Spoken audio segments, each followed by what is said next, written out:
What's going on, everybody? It's Virtual Handheld 24. So I got tired of waiting. I'm gonna take the Konkr Fit apart and see how the thermals are set up. Usually we don't have to do much, and after seeing what Obi plays, shout out to him, subscribe to his channel, and his teardown of the Pocket S2 Pro, I think this will be slightly easier. I'm gonna do this in segments, not like a full tear down step by step as I do it because I'm just too nervous, but I'm gonna show you how what I took off so far. So I took the bottom screws out and I used a hexagon SD5, and as you can see, it's a tri, or it's not really a hexagon, it's this, but it works. It was enough to loosen these little screws, these little bad boys, and without stripping or anything like that. They're not screwed in very tightly, but typical A&EO, you can pop the caps off, or I'm sorry, the triggers. And let's see, which one is this over here? I'm assuming, yeah. So if you're interested in doing this, you gotta take the shoulder triggers off, just like the Evo, just like the Pocket S2, just like all the devices. And inside, there's gonna be two screws, one on this side and then one on that side. You gotta unscrew them. Now these, when these were on, because they're curved, you can't just lift up and they'll pop off.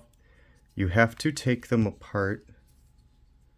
And I did this very carefully and I was getting frustrated because it wasn't coming off. I was like, because you can't do this. You start from this side. So pull here and pull up. This will go in and then move over and then it'll pop off. And no damage or anything. So I did both sides. I got the screws, didn't fall into the device. So theoretically we can open it, and I'm going to show you how I'm going to open it. I'm going to use two plastic tools, and what I'm going to do is, and I can't do it on camera, but I'll just show you like an example. I'm going to just go like this and jam it in there, and I'm going to start prying. And as you can see right here, let's get a little better grip here. It'll start opening up, and then with the other tool, or I might do this tool there and do it this way. This one has a little more give me.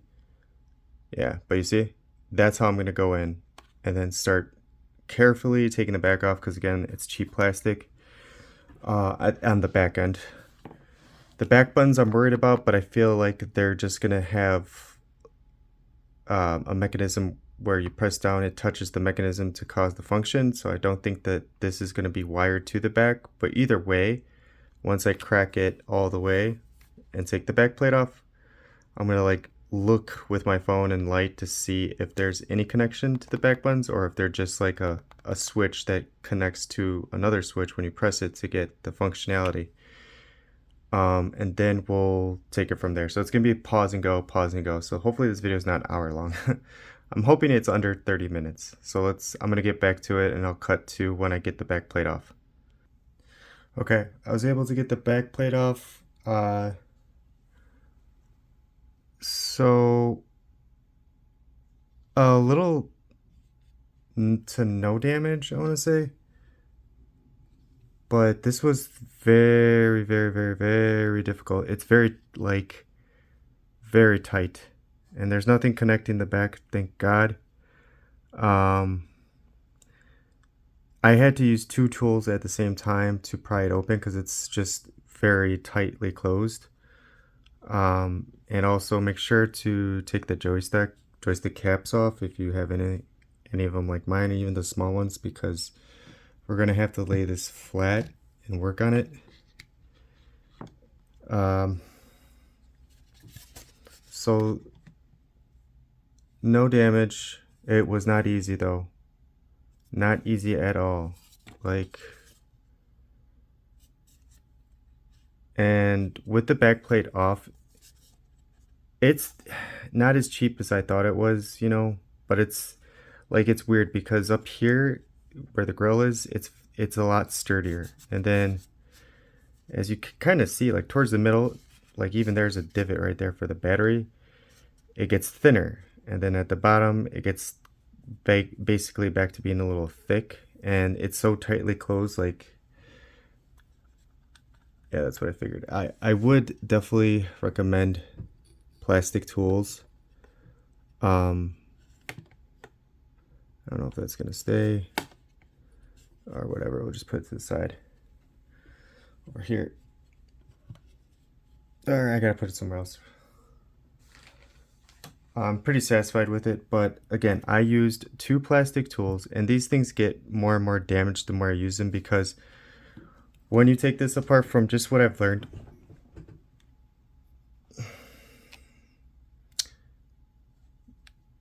oh god, I hope I didn't turn it on. These clips on the side right here, you want to have a tool like this so you could just get it in and then go under and unclip it. So you don't necessarily want to do it this way. I mean, you can, but it's harder to pry it open, because you want to like get it in there and then kind of twist up so you could get over it and then just go along the lines. It's an awesome looking device, no doubt, but it's such a weird design that you have to like go down, then you got to go up. You see where all the clips are. It's brutal, to be quite honest. A lot more difficult than the Evo, I will say that, but success nonetheless. So what we're gonna do is we're not gonna remove any wires. We're just gonna take off the fan. We're not even gonna unplug the fan. We're just gonna remove the fan, put it to the side. Look at that ANEO branding. The best. We're the best. Best shipping. Best shipping. We're never late. Best shipping. We're gonna get to the heatsink. You know, we gotta remove this warranty sticker, which, I mean, honestly, they're getting flimsy with this stuff, because what you could do is just,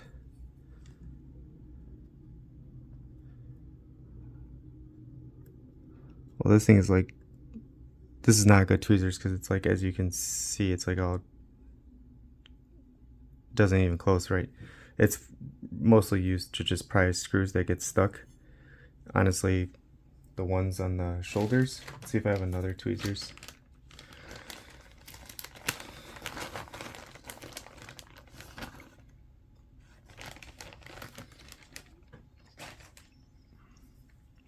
We'll try these out.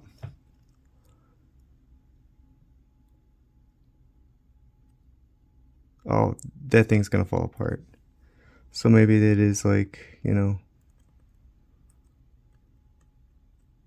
Well, there goes my warranty. Honestly, I don't care though. I'm not gonna return it. Okay. I don't know if there's anything else. I think it's just for that screw. All right, so we're gonna disassemble the fan. These screws are fairly big, so we'll use the 00.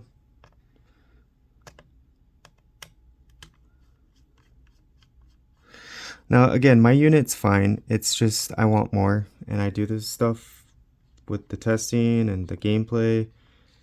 And I've been, like I said, working on the Pocket S2 Pro for a while, getting hyped for people to get their Konkr with the same chip, same on RAM. You know, the fan does look like the same size fan as they have in the Evo. In fact, we could do a comparison, because I have that fan like in a container behind me. We're not gonna, what is nice about this is that there's 2 screws at the bottom, the silver and their hexagon. There's 2 screws on the shoulder buttons, and then that's it. So losing a screw wasn't nearly as bad as it was on the Evo. It's a bigger device, and I think the screws are actually like either the same size and slightly shorter. The screws that we got on the shoulders, I think they're either the same or longer, so it's kind of easier to grab with the tweezers. But either way, the magnetic Hall joysticks will probably catch it. Alright, So there's our fan. Let's see how this is aligned like that. Okay.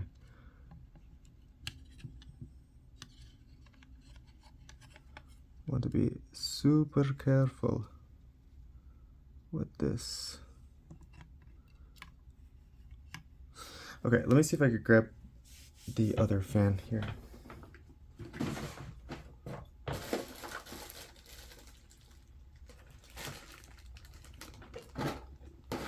Pretty sure I have it, like just in the box here.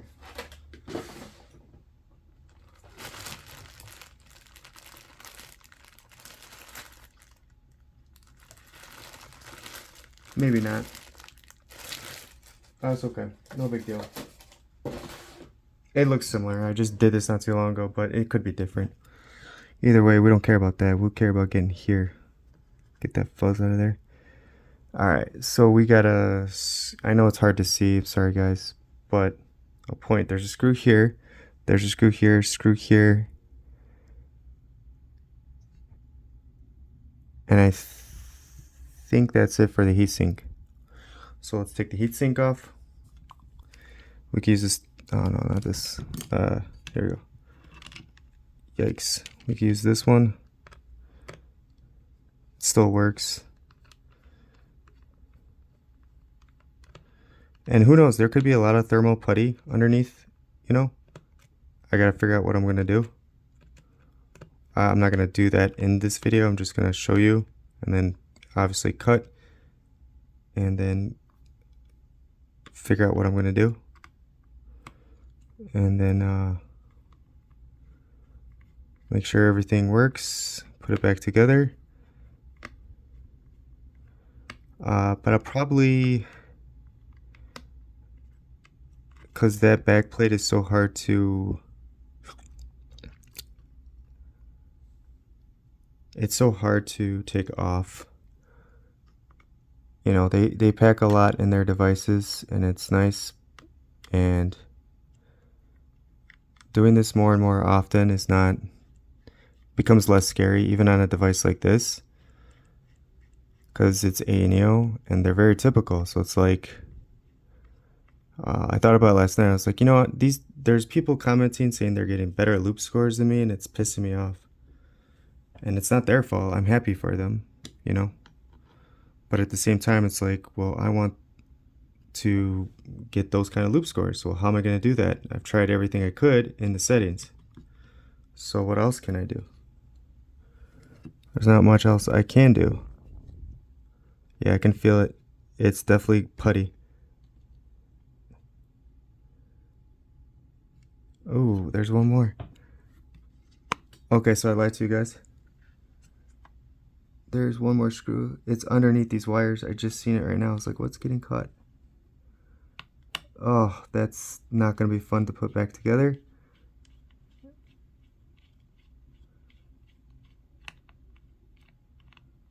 So there's 4 screws total. Good thing I'm filming.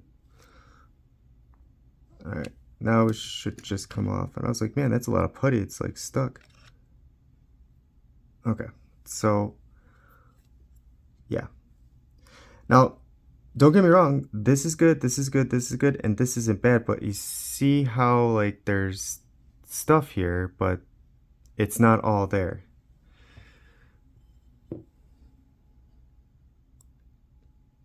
Okay. So I'm going to pause the video. I'm going to clean this up as best as I can, and then I'm going to put thermal pads on it, you know, and save the putty. Maybe put it back on the heatsink. Who knows? We'll see. But I don't have putty to add. But you can see like this part of the chip is completely bare, and this part, it's like, you know, quality control. I don't know what their quality control consists of. If the buttons and everything works, I think that's what the quality control is. But putting this together, you know, and slabbing, like especially not paste putty, which will last longer and is awesome, it's not fully covered. It's half the chip, man. And that's kind of what I figured. You know, we could do all this stuff, I could do all these things to the GPU and CPU, but at the end of the day, the thermals is really what's going to hold the chip back. What's interesting too on the heatsink, it's kind of like the Evo where there's a little, you know, indent for the motherboard or the CPU that it's supposed to touch, and the putty's like off to the side, bro. Like, what the fuck, man? Ugh. I like, I'm not a technical nerd when it comes to this stuff, but just from playing around with the handhelds and stuff, like my computer I'm never gonna take apart and do thermal paste or whatever to increase performance because it's just a decent laptop, you know. But if I had to, and I started paying attention to how things were designed, I'd get so upset spending all this money when simply could have just been fine. You know, this, I don't know if this is like the RAM or whatever, but they did a good job covering these little 3 squares. But this chip, the CPU, and I don't know, I guess that's the RAM maybe, it's just completely bare bones. So let's clean it up. I'll pause it. Ooh, look at that. Another ANEO. Like, they have time to do this, right? Screw in their logo. Metal, too. To make their brand well known, and they're not a big company, but they can't simply just put the thermal paste or thermal putty on correctly. Come on now. Like, you're spending too much time doing this. This is what I'm talking about being a narcissist. Like, and again, it's not in a bad way. It's a good way that they're so proud and da da da. And, you know, Arthur's so proud, and they do little things like this to like you're not supposed to take this apart. So how the hell are you ever going to see that unless you take it apart, right? But then the thermal paste is like kind of off the where it needs to be on both chips. Oh my god, it kills me. But let's go ahead and let's try to fix this. I'm gonna pause it and try to clean this up carefully, and then apply a 1mm thermal pad. And honestly, I don't know if I should just keep the putty on the heatsink. Maybe that will be too much. I don't think that's how thermals work too. So I'll probably just, I don't know. We'll see. One moment. Okay, I just want to, I'll zoom in. I cleaned it up, you know, a little bit so far. And I used, you know, just a plastic tool. I'm gonna do this one right, not half-assed like the Evo, I'll probably use some alcohol to clean it up. But yeah, it was, you can see the outline right here. This area was exposed, and then just the edge of this chip, which I'm assuming is the RAM, was completely exposed as well. I'm probably gonna leave the thermal paste on there, maybe like flatten it out. I don't think we need to add so much thermal stuff to this because it's not, at least I don't think it's a chip that overheats really. But more thermals, you know, protection is good. It's just might cap us out in performance because it's too much. So I gotta do the best as I can to not have too much stuff on here, especially with the 1mm thermal pad going on top of both the RAM and that. But either way, I just wanted to show, like, you know, kind of, you can like see the outline of it. I still gotta clean up that edge, but yeah, just keeping you guys posted. Okay, this is just gonna be a shot of, I cleaned it up with the alcohol pad, and then I put 2 thermal pads on both the RAM and the CPU. And I had to cut them over and over again, and I used the, you know, just a razor knife. With this is like scrap, but I'll just show it to you. It's the 1mm. Just, this one is scrap, like not the one I'm using, but I just have it to stick other ones on it. But I cut it to size. This is better than how I usually do it. I'll just slap something on there as I did in my last video and hope for the best, right? And it worked out. So with this, I try to be a little more professional. And with this, I might have to, honestly, I'll try to flatten it out, but I don't think I should still have the thermal paste on there with thermal pad. I think that's just too much. And I don't think it'll transfer correctly to the heatsink. I think the 1mm is like the sweet spot. It's the golden. And again, it's, you know, thermal putty's probably better. I guess, you know. It's definitely like good stuff. It's just, and I did actually order thermal paste, but not the thermal putty. But I did want to have like a little thing just in case I needed to fill these things in. Or you know, on another handheld it'd be a lot easier to just squeeze it out of a tube for just like not the CPU but just like little areas that I've seen on more recent chips. I was like, but I woke up today, I like lost sleep about this. I was so pissed. I was like, no, there's something wrong with my thermals. There's no way that, you know, other people are getting better scores if we have the same amount of RAM, same, you know, whatever. It's something to do with thermals. And sure enough, this is why I'm making this video. It's just to show you, it's not like they tried and they used thermal putty, but that's where the CPU is. Look where they put it here, which was right in the middle of both the RAM and the CPU, and like maybe they thought once we put the heatsink on it'll squish and flatten out. It didn't. So I'm gonna pause it and I'm gonna start putting it back together and then I'll turn it back on, okay? And also before I start putting it back, I did clean off the heatsink because again, I just don't think that's how thermals work with putty, and like it has to transfer, and I'm pretty sure if you use a thermal pad, just use the thermal pad. Just make sure it's thick enough, but just like the Evo, we have the little indentation that goes over the CPU to get better connection.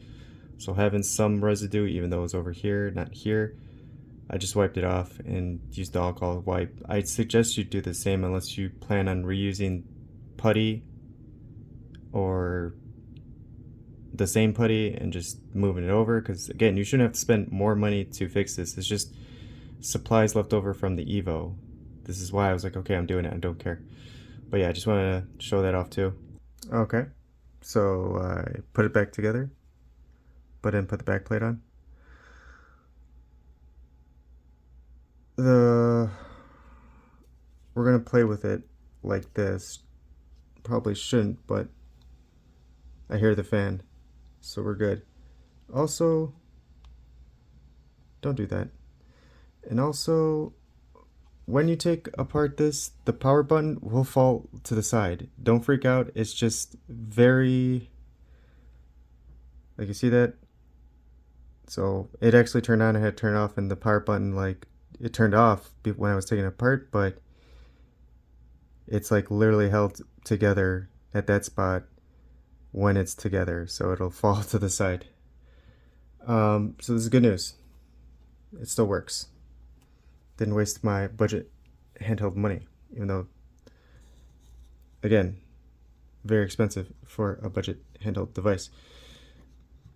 And also, I was wrong. The CPU was up here. I guess that was the RAM, because the smaller indent was on this side when I put the heatsink back on. So I made sure that the thermal pad was, like, I redid the thermal pad on this one just to be safe, because there was like a tear in my original. I was like, nope, I'm not doing all this over again. It's gonna be one and done finally, like it should have been when it came to my house. So anyways, I'm gonna put it together now. Also, real quick again, before I put it together, this was on the table and I was like, where does this go? And like, holy shit, like where does it go, right? It's okay.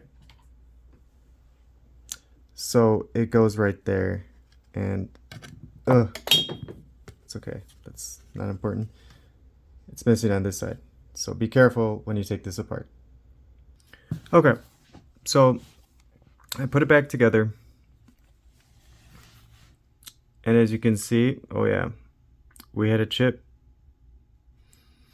and this side is clean, maybe a little damage right there, and the bottom and the top is fine because I didn't really pry from there.